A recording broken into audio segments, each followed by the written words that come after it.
Salam sehat sejahtera pemirsa setia mata ketiga. Hari ini kita akan ulas kembali topik lama tentang Atlantis. Setelah gagal menyerang Yunani, Atlantis tenggelam ke dalam samudra hanya dalam waktu 1 hari 1 malam. Gagasan tentang Atlantis yang disebut hilang di masa lalu terus menjadi misteri yang belum terpecahkan. Banyak peneliti menyebut Atlantis kini ada di berbagai tempat, namun belum bisa dibuktikan secara pasti. Atlantis kerap diceritakan sebagai masyarakat utopis maju yang menerapkan kebijaksanaan yang dapat membawa perdamaian dunia. Ribuan buku, majalah, dan situs web dikhususkan untuk meneliti dan mengenalkan Atlantis. Bahkan beberapa orang telah kehilangan kekayaan dan dalam beberapa kasus kehilangan nyawa hanya karena mencari keberadaan Atlantis. Hari ini kita akan meninjau proses kehancurannya. Nama Atlantis juga berasal dari namanya yang berarti Pulau Atlas. Atlantis atau Atlantika merupakan pulau legendaris yang pertama kali disebut oleh Plato dalam buku Timaeus dan Critias. Dalam catatannya, Plato menulis bahwa Atlantis terhampar di seberang pilar-pilar Hercules dan memiliki angkatan laut yang menaklukkan Eropa Barat dan Afrika 9.000 tahun sebelum waktu Solon. Plato menyebutkan dalam 2 bukunya Timaeus dan Critias di tahun-tahun terakhirnya bahwa Poseidon, dewa laut, menciptakan pulau Atlantis. Poseidon membagi pulau menjadi 10 wilayah yang masing-masing diserahkan pada 10 anaknya. Atlas putra sulungnya menjadi raja atas pulau itu dan samudra di sekitarnya disebut Samudra Atlantik untuk menghormati Atlas. 10 pemimpin ini berdiri secara independen dan saling mengimbangi. Setiap 5 atau 6 tahun, mereka akan mengadakan pertemuan di kuil Poseidon di pusat kerajaan untuk membahas pembagian kekuasaan.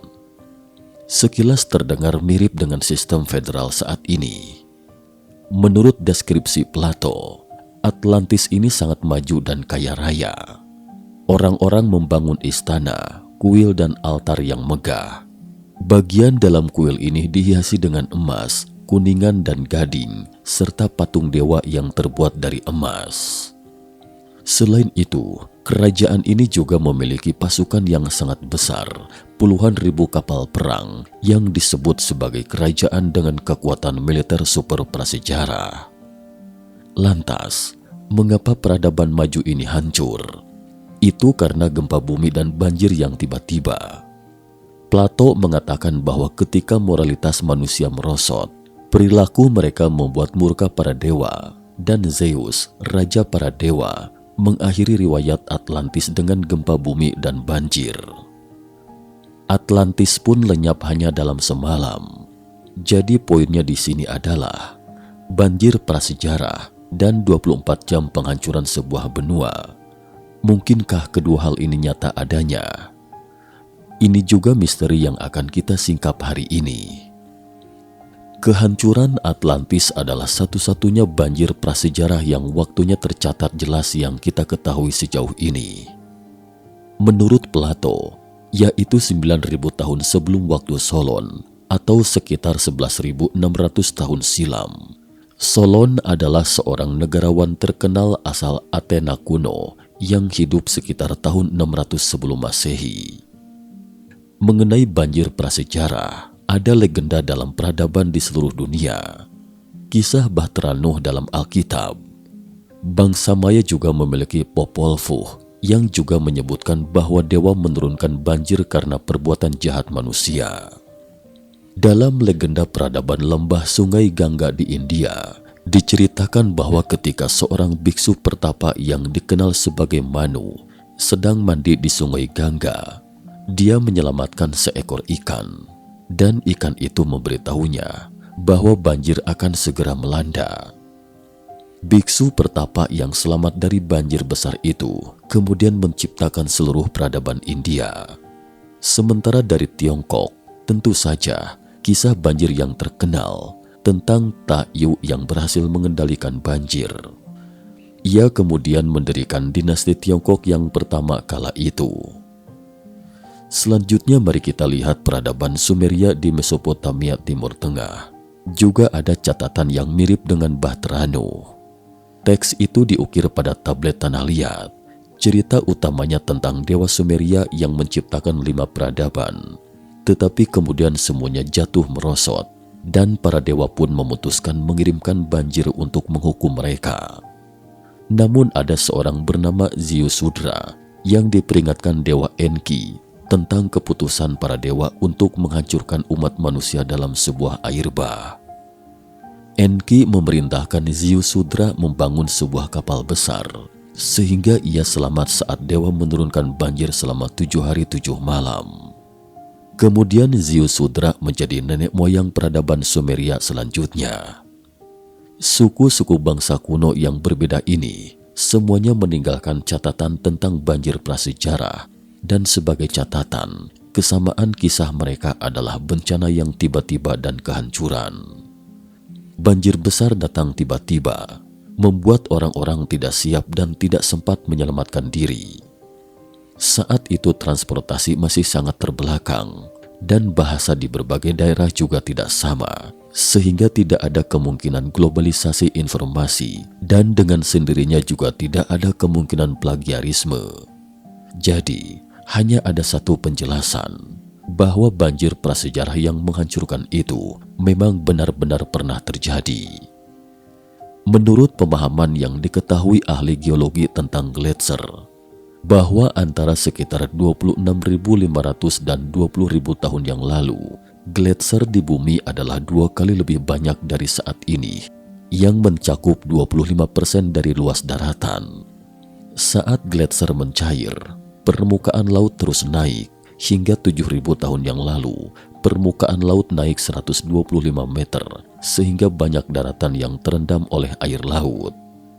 Selain itu, 50% gletser yang diperkirakan oleh para ilmuwan terbagi menjadi 3 pencairan cepat yang terjadi masing-masing antara 15.000 hingga 14.000 tahun silam, 12.000 hingga 11.000 tahun silam, dan 8.000 hingga 7.000 tahun silam.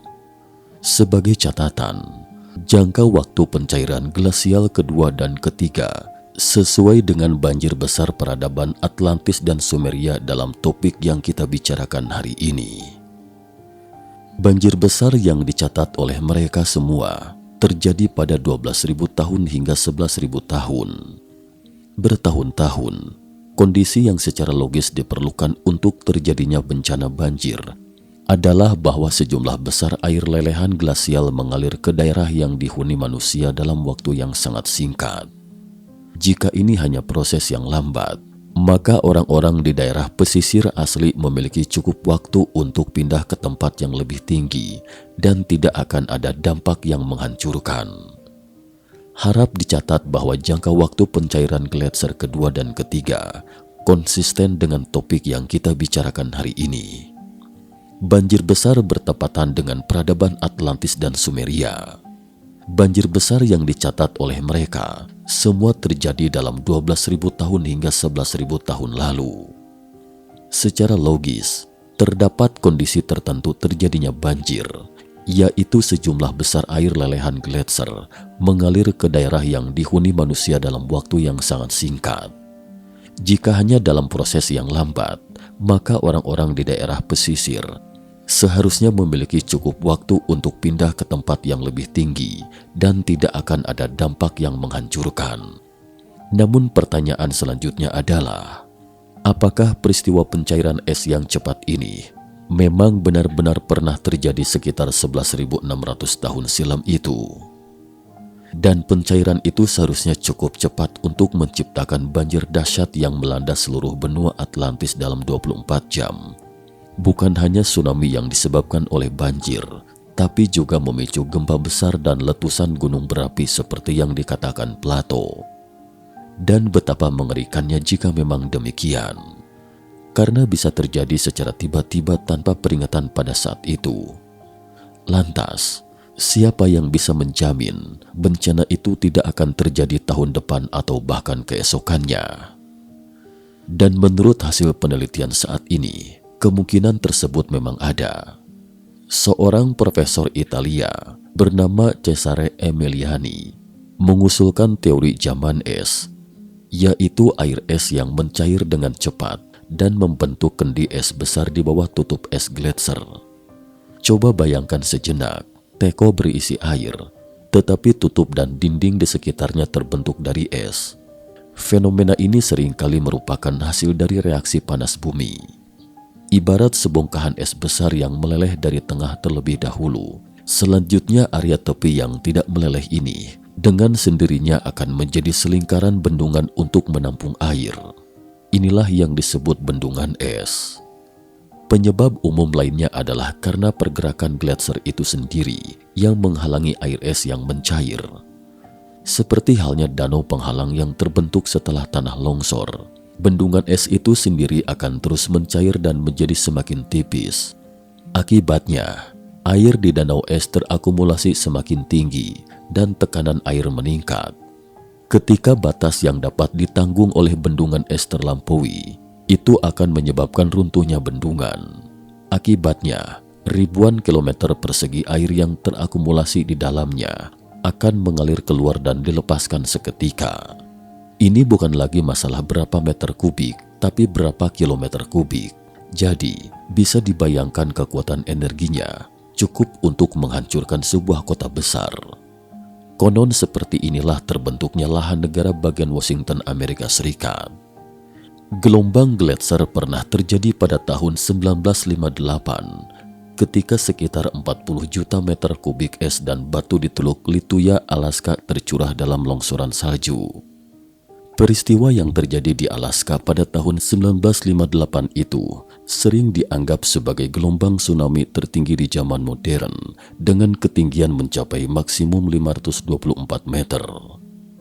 Gelombang gletser menderu di darat sejauh lebih dari 1 km dengan kecepatan 200 km per jam dan semua yang dilewatinya bahkan luluh lantakan oleh terjangannya. Gelombang gletser ini terus menghantam es yang curam lalu perlahan-lahan mereda.